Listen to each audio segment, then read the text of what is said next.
What's up, you guys? It's your boy Bill Mahari here, represent Bahari Nation Sports Podcast. Much love to the entire LDBC and the entire basketball community. All right, just want to give you guys a little quick note update. I am feeling much better now, guys.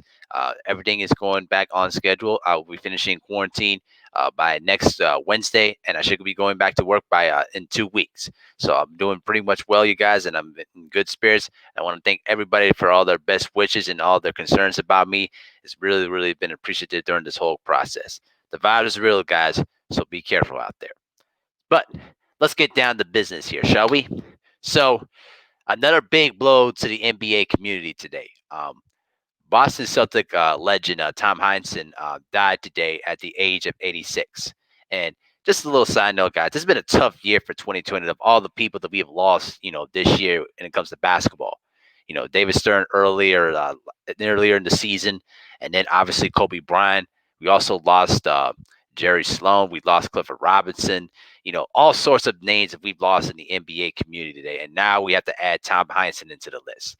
Now, I'm going to be straight up honest. Tom Heinsohn was not one of my favorites. I'll just be honest with you. One of the most obnoxious, one of the most homer biased commentators you'll ever find in all the sports. You know what I'm saying? This guy was pretty much, if you want to put a much of a list of biased commentators, Johnny Most could be at the top of the list, and Tom Heinsohn could be ranked, tied for first or second, depending on how you want to rank it. You know what I'm saying? But that doesn't diminish what he did throughout his basketball career. Uh, According to a statement by the team owners, it pretty much said, "End quote. This is a devastating loss. Tommy was the ultimate Celtic for the past 18 years. Our ownership group has relied hugely on Tommy's advice and insight, and have relied in his hundreds of stories about Red Auerbach, Bill Russell, and how the Celtics became a dynasty. He will he will be remembered forever." So when Tom Heinsohn came into the Boston Celtics, he was pretty much picked. He was pretty much was picked in 1956 during the first annual the territorial draft by the Boston Celtics. Um, in his first season in the NBA, he played he played in the first ever NBA All Star game, won rookie of and was named Rookie of the Year over his teammate Bill Russell, and he played throughout his entire career with the Celtics from 1956 all the way up to 1965, winning the first 8 NBA championships with the Boston Celtics during that great dynasty period with Bob Cousy, Red Auerbach, Bill Russell, Sam Jones, Tom Sanders, Don Nelson, all those great Celtic legends of the day. You know what I'm saying? Um, he played there throughout the majority of his career, and he was a huge leader, one of the main leaders of that Celtic dynasty. And off the court, he played a significant role of establishing, the Players Association, and was basically the second president following, following Bob Cousy, and was pretty much instrumental in the league's acceptance of free agency following the shutdown at an All Star game, in which all the All Star players, even led by Heinsohn back in the day, threatened to strike if the NBA refused to accept free agency. So he actually played a significant role of the beginning advancement of free agency that we see today in NBA basketball.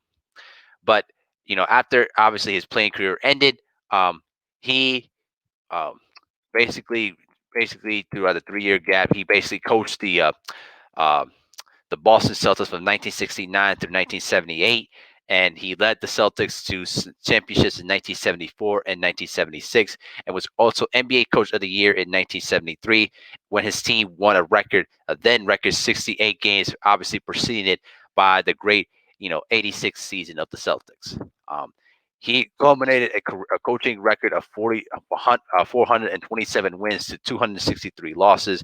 That still remains the second highest coaching win total in Celtic history, behind obviously Red Auerbach's 795 career victories.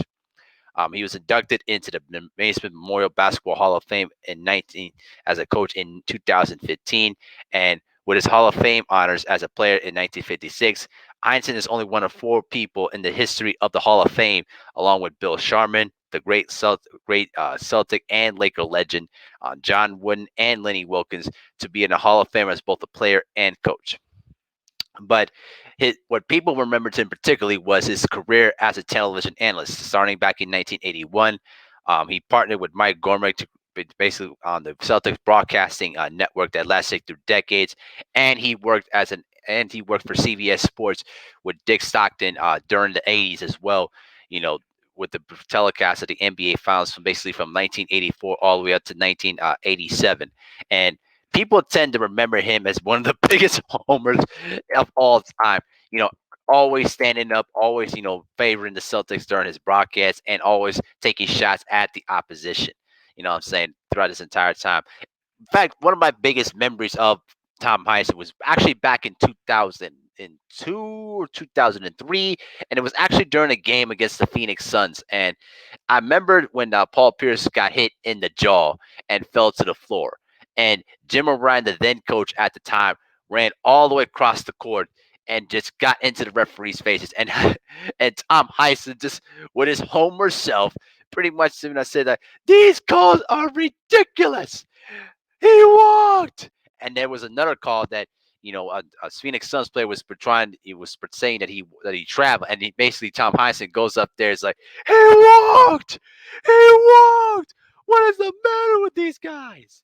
And then another play, I think it was later on in the game, where one of the Celtic players, did a hard foul against a Phoenix Suns player, and then Tom Heinsohn, with his normal self, pretty much called like they're gonna call that a hard foul. They're gonna call that a hard foul. These people are ridiculous. Oh man. I mean, I can even. I thought there were times where he was about ready to swear on live TV. I'm not. I don't know if the FCC would have been happy about that. And then I think it was back in 2013, 2014. I'm not sure, but I did remember him calling LeBron James a crybaby, and it circulated all over ESPN, pretty much harassing Tom Heinsohn for that. Oh man, I'll tell you what, when he was on the mic, I mean, anytime you listen to a Boston Celtics live telecast, you had to be prepared for some of the biased commentary that you've ever seen. Not just from the Celtics too. I mean, you've heard it from Boston Bruin games, New England Patriot games, and even from the Red Sox too. I'm telling you, Boston's got a lot of central biases. But when you win a number of championships all across the board in all of your sports, you guys, I guess you got the right to say what you want to say. You know what I'm saying? But you know, he was a very an outstanding basketball player, and he was the kind of guy that stood up for Bill Russell during that period of time when obviously the city of Boston was not accepting of Bill Russell as a black person, and he was one of the big staunch supporters of Bill Russell even to his death. You know what I'm saying? And last thing that the Celtics, as an organization, said in a statement, this is what they pretty much said. He said, "End quote. For all of his accomplishments as a player, coach, and broadcaster, it's Tommy's rich personality that defined the man. A loving father, grandfather, and husband, a talented painter, and a lively golf partner." An unofficial mentor to decades of Celtic coaches and players, a frequent constructive critic of referees, originator of the most Celtic stat of all, all right.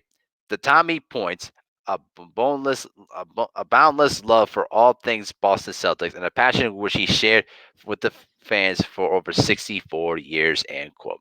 So yeah, there was no denying the fact that Tom Heinsohn was a Celtic even till death.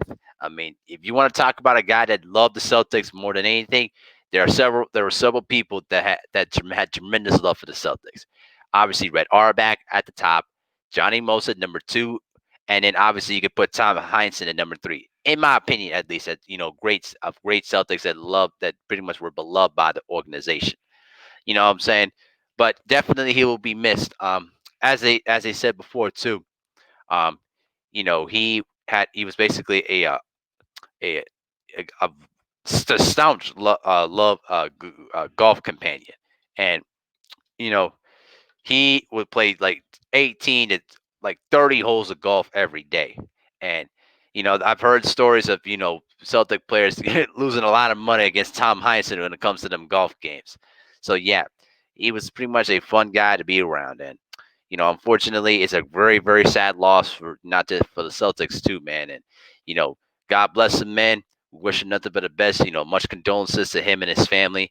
You know, of all of his, bravado and biased commentary, if you actually got the chance to listen to him actually talk about the game of basketball and talk about the story of the Celtics, he had a lot of great stories, over the years. And, a lot of young fans, gravitated him a lot for the history of the Boston Celtics. And so he will be definitely missed in a lot in the NBA circles. And certainly, if there's a lot of people that are ranked as a top five of great Celtics that really represented the Boston Celtics, greatly, you know, besides, Red Auerbach and Bill Russell, I think Tom Heinsohn should be at least, in my opinion, third, or some people may have him fourth as, great Celtic, representatives. Not talking about greatest Celtic overall players of all time. So that's just a little bit of my opinion. But rest in peace to him. Much condolences to him and his family and through all the teammates that played with him over the years. Rest in peace, Tom Heinsohn. Tell me what y'all think in the comment section.